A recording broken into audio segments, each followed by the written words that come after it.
ये वीडियो है दिल्ली के डीपीएस द्वारका का, जहां कई पेरेंट्स स्कूल के बाहर बढ़ी हुई फीस के खिलाफ प्रोटेस्ट कर रहे हैं।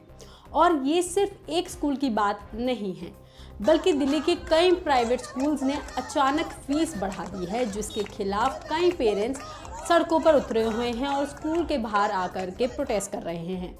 लेकिन प्राइवेट स्कूल की फीस कम कैसे होगी, सरकार का इस पर क्या कहना है और पेरेंट्स क्या चाहते हैं, सब कुछ बताएंगे आपको इस वीडियो में। नमस्कार, मेरा नाम है साक्षी भारद्वाज और आप देख रहे हैं लोकमत हिंदी। पेरेंट्स का कहना है कि बिना किसी वजह के स्कूल ने फीस बढ़ा दी है, जो कि उनके लिए अफोर्ड करना मुश्किल हो रहा है। बच्चों को जबरदस्ती थर्ड पीरियड तक के लिए लाइब्रेरी में बिठाया जा रहा है और वॉशरूम जाने के लिए भी उनके साथ स्कूल स्टाफ को भेजा जा रहा है। नवभारत टाइम्स की रिपोर्ट के मुताबिक पेरेंट्स ने बताया है कि फीस को लेकर के 10 से ज्यादा बच्चों के नाम काटने का ईमेल मिला है।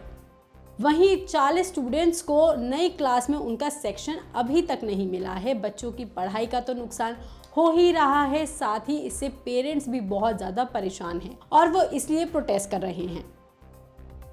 पेरेंट्स चाहते हैं कि स्कूल अपना ये फैसला वापस ले और जो फीस है उसे कम किया जाए। स्कूल में बच्चों को परेशान ना किया जाए और ना ही पेरेंट्स इस चीज को लेकर के खुद परेशान हों।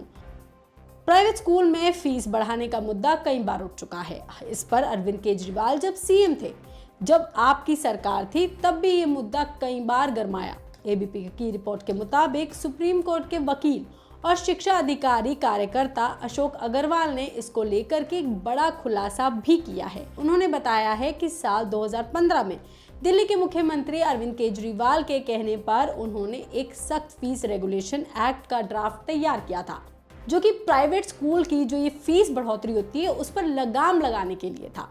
लेकिन बाद में केजरीवाल सरकार ने उस पर यू टर्न ले लिया और एक अलग बिल लाकर निजी स्कूलों को छूट दे दी कि वो जितनी चाहे उतनी फीस बढ़ा सकते हैं।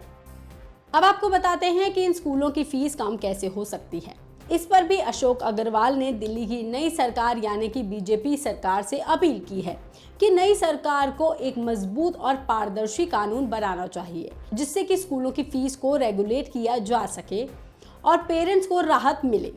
उनका कहना है कि जब तक कानूनी ताकत नहीं होगी तब तक निजी स्कूलों को रोक पाना, खास करके उनकी फीस को कम करना बहुत मुश्किल है। शिक्षा एक जरूरत नहीं बल्कि एक व्यापार बनती जा रही है। अगर सरकार मजबूत कानून नहीं बनाएगी तो आम आदमी का बच्चा बेहतर शिक्षा से वंचित ही रह जाएगा। खैर, ये बात तो सच है। वहीं इस मुद्दे पर दिल्ली के एजुकेशन मिनिस्टर ने भी संज्ञान लिया। आशीष सूद ने कहा कि प्राइवेट स्कूल जो फीस बढ़ा रहे हैं उनके खिलाफ कार्रवाई की जाएगी। मिनिस्टर ने आगे बताया कि सुप्रीम कोर्ट ने 2004 में मॉडर्न स्कूल केस में ऑर्डर दिया था कि किसी भी स्कूल को फीस बढ़ाने से पहले डायरेक्टोरेट ऑफ एजुकेशन से परमिशन लेनी होगी। लेकिन आम आदमी पार्टी ने 2024 में दिल्ली हाई कोर्ट में जाकर ये ऑर्डर डिसमिस करवा दिया। रेखा गुप्ता, जो कि अब दिल्ली की नई सीएम है, इस मैटर में करप्शन की जांच करेंगी और हर स्कूल का ऑडिट होगा।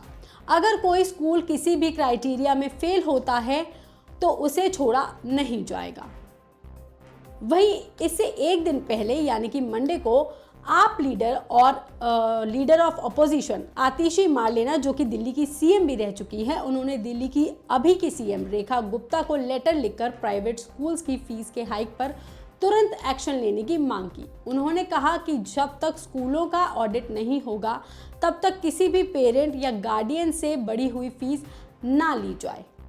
आतिशी ने कहा कि पेरेंट्स प्रोटेस्ट कर रहे हैं क्योंकि उनका बच्चों को स्कूल भेजना बहुत मुश्किल हो गया है। उनका कहना है कि बीजेपी गवर्नमेंट आने के बाद से ही प्राइवेट स्कूल में फी हाइक का ट्रेंड बढ़ गया है। अब देखना है कि इस मुद्दे पर राजनीति ही होती रहेगी या फिर बच्चों और पेरेंट्स को कोई सोल्यूशन भी मिलेगा और बच्चों की फीस कम होगी या नहीं। इस पर आपका क्या कहना है, हमें कमेंट सेक्शन में लिखकर जरूर बताइएगा। बाकी तमाम खबरों के लिए आप देखते रहिए लोकमत हिंदी।